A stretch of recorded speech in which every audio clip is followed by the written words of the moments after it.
প্রত্যেক বছর ধানতেরাসের দিন আমি একটা কিছু সোনার জিনিস কেনার চেষ্টা করি, কারণ তোমরা তো জানোই ধানতেরাসের দিন সোনা কেনা কতটা শুভ বলে মনে করা হয়। বাই দ্য ওয়ে, সেই কারণেই কিন্তু আমি আর মা মিলে আজকে চলে গিয়েছিলাম একটা সোনার দোকানে নতুন ফোন কেনার জন্য। এই বছর সোনা কেনার খুব একটা ইচ্ছে আমার ছিল না, বাট সামনেই কিন্তু একটা শুভ দিন রয়েছে, সেই জন্যই আরো কিনতে হলো। তো আমরা প্রথমেই গিয়ে দেখছিলাম একটা নেকলেস।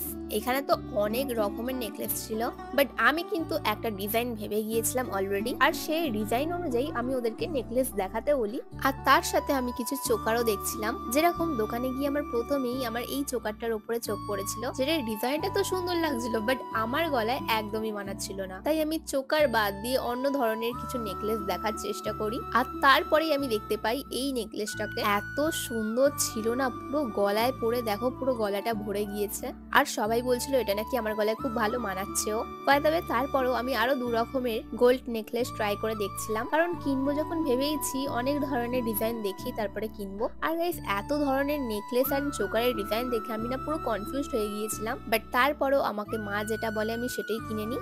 আর তারপরে আমরা কিছু ডায়মন্ডের রিং দেখছিলাম। আমার না গোল্ড রিং এর প্রতি একটা আলাদাই অবসেশন রয়েছে। আমি নাকের কানের হার কিছু না পরলে গোল্ড রিং সবসময় হাতে পরে থাকতে ভালোবাসি, সেই জন্য আমি একটা ডায়মন্ড রিংও নিয়ে নিই। বাই দ্য ওয়ে, তোমরা কি গেস করতে পারবে কোন শুভ দিনের জন্য আমি এই গোল্ড গুলো পারচেস করলাম? পারলে অবশ্যই কমেন্ট করে জানাও।